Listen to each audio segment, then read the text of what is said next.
اعوذ باللہ من الشیطان اللعین الرجیم، بسم اللہ الرحمن الرحیم۔ ناظرین السلام علیکم ورحمۃ اللہ وبرکاتہ۔ امید ہے آپ سب لوگ خیر و عافیت سے ہوں گے۔ بہت سے مومنین نے ہم سے یہ سوال پوچھا ہے کہ جمعۃ الوداع کے دن قضائے عمری کی جو نماز پڑھی جاتی ہے، کیا اس نماز کے پڑھنے سے تمام پچھلی نمازیں جو قضا ہیں وہ سب ادا ہو جاتی ہیں؟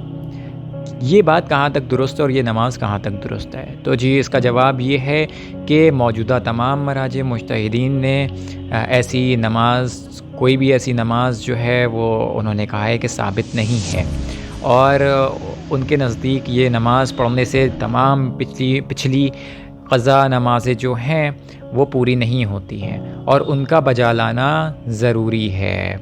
تو جیسا کہ اس وقت اب ہم دوسری دلیل دیتے ہیں، سب سے زیادہ دنیا میں جن کے مقلدین ہیں وہ ہیں آیت اللہ العظمیٰ سید علی سیستانی رحمۃ اللہ علیہ۔ وہ فرماتے ہیں اس سوال کے جواب میں، کیا نماز قضائے عمری جائز ہے؟ تو آقا سیستانی نے جواب دیا، نماز قضائے عمری جو عام طور کے اوپر پڑھی جاتی ہے ماہ مبارک کے آخری جمعے کے دن، جس کے متعلق یہ تصور کیا جاتا ہے کہ ماہ مبارک کے آخری جمعے اگر 4 رکعتی نماز ادا کی جائے تو پھر زندگی بھر کی نمازوں کی قضا کرنے کی ضرورت نہیں ہے۔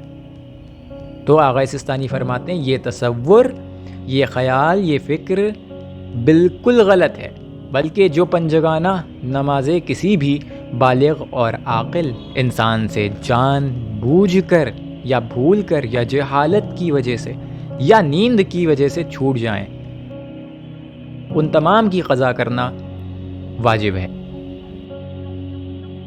اسی طرح وہ نمازیں جو غلط طریقے سے انجام دیں اور وہ باطل ہو گئیں تو ان کی بھی قضا کرنا واجب ہے۔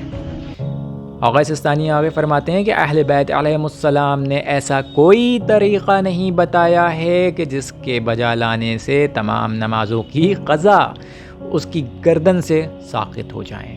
اگر ایسی کوئی نماز ہوتی تو فقہا اور مراجع عظام اپنی توضیح المسائل میں رسالے میں لکھتے اور قضا نماز کے احکامات کو درج نہیں کرتے، لہٰذا 4 رکعت نماز قضائے عمری کی کوئی حقیقت نہیں ہے۔ یہ آقا سیستانی کا جواب ہے۔